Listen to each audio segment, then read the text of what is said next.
Hi, thank you for joining me today to talk about AB-38. It's a new law that is starting to get a lot of attention in California, and I'd love to educate you a little bit more about it and answer any of your questions. First to start, I'm Philippe Heller, CEO of the Real Estate Inspection Company. We're an inspection company that covers a lot of Southern California, from Orange County, all of San Diego, and Riverside counties as well. And we've been around since 2004. And we do thousands of home inspections every year. So we like to keep up to date with all the new regulations and share the information that we have with the agents we work with. And one of our big philosophies is that the more educated realtors are, the lower your liability, and the more you can avoid lawsuits and getting into trouble. So let's get started. AB 38 is a new law that has to do with home hardening and defensible space. One of the new things is that home sellers have to disclose their compliance with home fire hardening construction methods to reduce the risk of their house catching fire during a wildfire. As you know, in California, we often see wildfires that get out of control, and houses that you think would never burn do burn, and that usually is because of wind-driven fires. Now, this new law requires your sellers to sign additional disclosures, just like any other disclosure. So, of course, whenever there's disclosures, that leaves the window open for liability if it's not done right. So we want to educate you to make sure that you know what to look for and you can advise your clients properly. So what's it all about? Wind-driven fires have become more and more intense lately, and that's because of urban sprawl. We're building out more into the natural wildlands, and we're building right up against national forest and brush. And when that's combined, when a fire is combined with the strong Santa Ana winds, it's almost impossible to stop these fires. So in 2010, the building codes were updated to make houses more resilient to fires, and you're going to see that as you see new homes up for sale. But of course, San Diego has a lot of older homes that are more vulnerable to fires. The problem is that even with stucco homes with tile roofs, the windblown fires can sweep up the side of the house and catch the underside of the roof on fire. The embers can travel for over a mile, and they can get into the vents of the house and start fires. Also, with a lot of combustible debris piled up against a house, that can also cause the houses to catch fire. So AB 38 is a way for buyers to be made aware of deficiencies in the home that could make it vulnerable to fires. So AB 38 went into effect this year, and it's really a two-part law. The first part went in January 1st, and it applies to residential properties of 1 to 4 units that are located in high or very high fire severity zones. And it only applies to houses that were built prior to 2010. And again, that's because the building code changed in 2010 to make homes more resilient to wildfires. So what's commonly known as AB 38 is actually a law that was passed by the Assembly, and the official name is California Civil Code Section 1102.6F, but it's more commonly referred to as AB 38. So the disclosures that the sellers have to make, basically they have to check off what features of the house are in compliance with AB 38. And these are the home hardening things. And we'll get into that and how you can recognize the vulnerabilities and make sure that your clients are filling out the disclosure form properly. So the law reads that any home that's in a high or very high fire severity hazard zone has to fill out this disclosure. And you'll be surprised at the number of homes that fall into this category. I'll show you a map in just a moment. But the seller, just like any other disclosure, has to disclose their actual knowledge if their home is in one of these locations, and also list the vulnerabilities that they know about. And this applies to anybody that owns, leases, rents, or controls any property that is in or adjacent to one of these high fire zones. So it's not something that is optional. It's a duty that is incumbent upon any homeowner whose house falls into this category. So here's a map of the high fire zones or very high fire zones in San Diego County. As you can see, all the red, pink, and yellow areas are included in that, and it really covers the majority of San Diego, all the way to the coast. We always think that anything, only things maybe east of Highway 15 are in a high or very high fire zone, but it really, it goes all the way to the coast. As we know, in 07 and 2013, we had fires that burned throughout most of the county. So don't just assume that your home is not in a high fire zone area. You need to make sure that you check the maps. So luckily, CAR has created the H.H.D.A form. So this is the Home Fire Hardening Disclosure and Advisory form. You need to make sure that sellers accurately disclose the items that are not in compliance with the fire code. And as you see here on the H.H.D.A form, in the red box here, there are some check marks. You have to note whether the eaves, soffits, and roof ventilation have been updated. And I'm going to show you some pictures that give examples of what is not in compliance. You have to note the roof coverings and whether or not they are vulnerable to fires, combustible landscaping, and also single pane windows are no longer considered acceptable in high fire zone areas. New homes are built with tempered glass, not just where they may sustain damage from breakage, but also on the exterior of the home because they're less likely to shatter if there's a fire burning close by the house.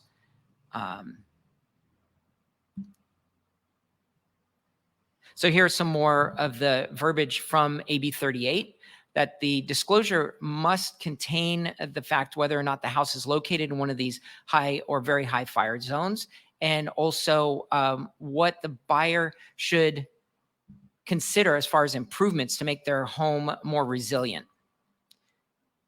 And we're going to touch on this too. If you have further questions or if you need the detailed list of compliance issues, go to the website www.readyforwildfire.org. I'm going to show that again at the end of this slideshow so that you can write it down and advise your clients where to go. So one of the very important things, how do you know if the house is in one of these risk areas? You're going to get that information from your NHD report. So you need to make sure that your NHD report contains a description of the fire hazard status of the property. There's usually going to be a checkbox of whether or not the property is in a high or very high fire hazard area. There are some NHD reports out there that still don't have this information on it. And that's because changing the NHD report is, it takes an act of the legislature to change it. So you need to make sure that your NHD reports are including this. And some NHD reports will list this in an additional statutory disclosure area of their reports. But just go through it or ask your rep and make sure that your NHD report includes this so that you know whether or not the house is it falls under the requirements of AB-38. So the whole idea here and the point of the presentation today is for you to avoid liability. Just like any other aspect of a home inspection or the sale of a home, you want to make sure that you're educated so that you can navigate the transaction and not set yourself up for liability. So by understanding some things to see and recognize, it's going to help you avoid that situation. As you can see here, this house obviously has some shrubs and trees planted very close to it, and that should be a concern for sure. So as I said at the beginning, AB-38 is being rolled out in two phases. The first phase started January 1st of 2021, and that has to do with home hardening. Home hardening actually has to do with the house itself. It lists things like your roofing type. Is the house, does it have a roof that's made of tile, concrete, asphalt, shingle, or metal? If it has a shake or shingle wood roof, that does not qualify as a hardened feature of the home and makes the house vulnerable to a fire. Bird stop. What is a bird stop? Bird stop is the enclosure at the end of Spanish tile roofs. The idea is that it keeps birds from nesting in the open end of the tiles, but that can also allow embers to fly in underneath the tile, and it can start a fire underneath. That's why tile roofs just by themselves aren't good enough. You need to prevent embers from blowing up underneath them. Eaves now are required to be enclosed. Before 2010, you could have exposed eaves. So even on a stucco home, you could look up and see wood underneath the eaves. And of course, that was vulnerable to a wind-driven fire. Vents both at the roof and at the crawl space and at the garage, they typically were screened in to keep bugs out. They never really thought about keeping embers out. So screens that were installed prior to 2010 often had a 1/4-inch wire mesh cloth put in there. And again, it was to keep rodents and bigger bugs out of the attic and the crawl space. But now the requirement is that that space has to be reduced to 1/8 of an inch maximum. And that's to keep the wind-blown embers from entering those spaces and starting on fire. Of course, the chimney needs to have a screen, and even gutters, rain gutters around the house should have a screen or some sort of covering to prevent leaves from collecting inside the gutters.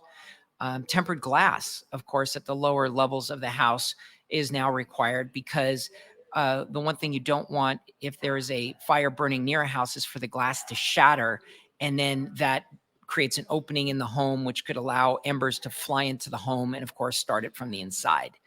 And then landscaping that's up against the home. If you have big shrubs or any kind of vines that are growing on the house, those, of course, create a fire risk. So here are some examples of vulnerabilities. Here we see at the top Spanish tile, and you can see the open ends, which could allow not only birds, but of course, burning embers to blow up underneath these tiles.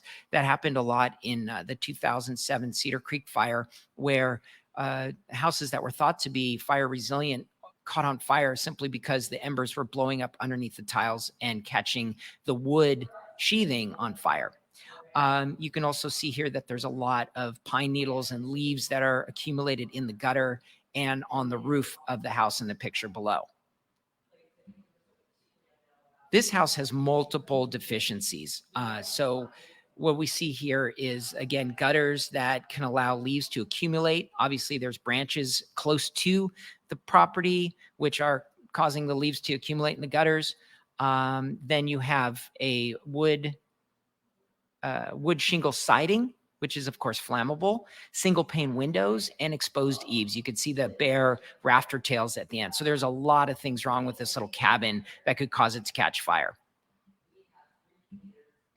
Even solar panels. When you have a listing, make sure you get back and try and view the roof where solar panels are located, because if there are trees nearby, they can the leaves can accumulate under the solar panels and again catch fire. And because they're kind of concealed, it makes it very hard for firefighters to put these out. The fire can really get going, and firefighters have a tough time hosing them down because they're hidden under the solar panels or again underneath the tiles of the roof. So other items to check are, wooden decks, foliage right up against the house, any kind of wood or flammable materials that are right up against the house, spark arresters at the chimney. All these things can create fire hazards that make it very hard to prevent a house from burning in the event of a wildfire. So now, as I said before, the AB-38 was rolled out in two parts. The first part was about the house itself and home hardening. The second part was about defensible space. So the defensible space is the clear area around the house. And of course, for obvious reasons, this keeps fires from raging right up against the home to begin with. So that's, great way to be defensive and keep the fires from coming close to the house. So the seller, starting July 1st, 2021, also has to disclose whether or not the defensible space complies with fire codes that are in place to prevent the spread of wildfire.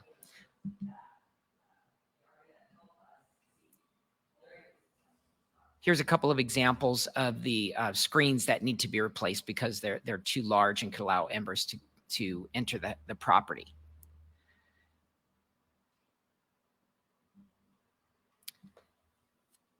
So the first zone around a home for the dispensable space is the 50 feet from a house. That's called zone 1. All plants have to be removed, and all grass that is growing has to be cut to less than 4 inches tall. That's weeds, that's any kind of shrubs or anything that's just growing in an open field perhaps has to be mowed down so that it's less than 4 inches tall. Any dead, dry leaves or pine needles from the yard, the roof gutters, rain gutters, everything has to be removed. Branches that are overhanging the roof need to be removed. All branches should be kept 10 feet away from the chimney, of course, because if there is a fire, it doesn't always, people aren't always burning a fire in the middle of summer when there's high fire risk. But even in the winter, we have such dry winters that sparks from a fireplace can land on dry brush and set it on fire. So all chimneys should have a screen in place. Wood piles should not be near the house within 50 feet. You should really relocate them so that they're far away. The bottom branches of trees should be trimmed to 6 feet above the ground. You don't want branches that could be caught on fire because once trees go, they're very hard to put out and fires can spread from tree to tree very easily. You also want to remove any vegetation underneath the trees that could catch fire and then subsequently catch the tree on fire. So zone 2 is anything from 50 to 100 feet away from the home. So there could be more trees and more foliage there, but that should also be sparsely spaced so that, again, fire doesn't spread very easily between trees or shrubs. Keep wild grass and anything growing along the ground cut to no more than 4 inches. You want to create horizontal space between shrubs and trees, which I'll show you in just a moment. You want to keep leaves and debris that has fallen from trees away. You don't want to let that accumulate, like bark, any kind of gardening mulch. You don't want that to accumulate to a depth of more than 3 inches. So vertical spacing. You want to remove all tree branches from the bottom of the tree to at least 6 feet from the ground. That way, if anything's burning on the ground, it's less likely to burn upwards and catch the tree on fire. If there are shrubs beneath the tree, then the clearance to the bottom branches should be 3 times the height of the shrub. So if you've got a shrub underneath a tree that's 4 feet tall, then you need 12 feet between the top of the shrub and the lowest branches of the tree. Now, of course, on a hillside, since the trees appear closer, vertically, the space between them has to be greater. So on level ground, the space between trees should be no less than 10 feet. So if you've got trees planted right up against each other, you may have to remove some to allow space of 10 feet between. But on a hillside, that space has to be increased to 20 feet because on a hillside, the wind is usually blowing up the hill and fire can spread from tree to tree more easily when one tree is above another on a hillside. So on a hillside, it's 20-foot clearance. And with shrubs, you want to go on level ground 2 times the width of the shrub, and on a hillside, it's 4 times the width of shrubs. So if you have a bunch of scrub oaks or anything like that, you want to clear them to 4 times the width of each shrub. And on really steep slope, you want to go even further, as this diagram indicates. Here, you want to keep trees 30 feet apart and shrubs 6 times the width of the shrubs.